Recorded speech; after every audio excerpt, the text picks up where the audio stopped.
Hi hello friends, good morning friends. ಚಹಾ ನಾಷ್ಟ ಎಲ್ರದ್ದು ಆಯಿತಾ? ನಂದಂತೂ ಆಗಿದೆ ಆವಾಗಲೇ.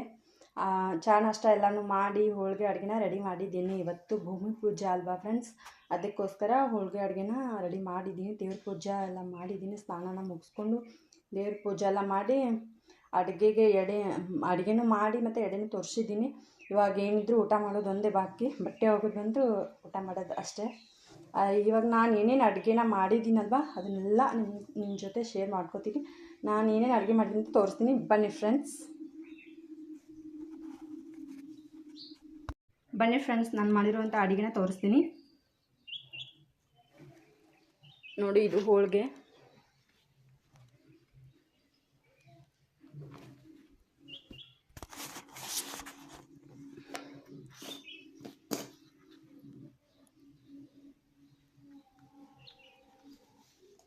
ಜಾಸ್ತಿನೇ ಮಾಡಿದ್ದೀನಿ ಹೋಳಿಗೆನ. ಜಾಸ್ತಿ ಜನ ಇದ್ದಾರೆ ಮನೇಲಿ, ಅದಕ್ಕೋಸ್ಕರ. ನೋಡಿ, ಹೋಳಿಗೆ, ಹೂರಣದ ಹೋಳಿಗೆ. ಆಮೇಲೆ ಇವು ಚಪಾತಿ, ಇದು ಸಾರು,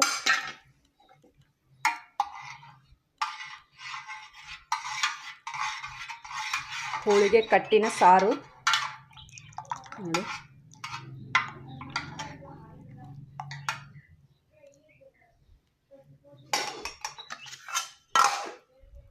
ಹೋಳಿಗೆ, ಚಪಾತಿ, ಸಾರು. ಆಮೇಲೆ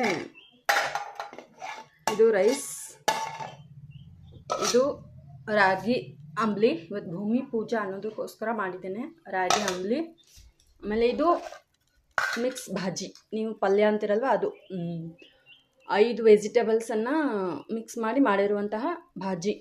ಅಂದರೆ ಕುಂಬಳಕಾಯಿ, ಗವಾರಕಾಯಿ, ಆಮೇಲೆ ಹೀರೆಕಾಯಿ,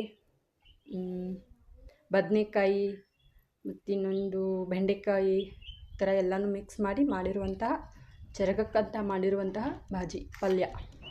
ಮತ್ತು ಇದು ಹಪ್ಪಳ, ಇದು ಹಪ್ಪಳ ಶಾಂಡ್ಗಿ. ಇದಿಷ್ಟು ನೋಡಿ ನಾನು ಮಾಡಿರುವಂತಹ ಅಡುಗೆ. ಮತ್ತು ಇದು ಥಾಲಿಪಟ್ ಅಂದರೆ ವಡೆ. ನೋಡಿ, ಕಾಣಿಸ್ತಾ ಇದೆಯಾ ಫ್ರೆಂಡ್ಸ್? ನೋಡಿ, ವಡೆ.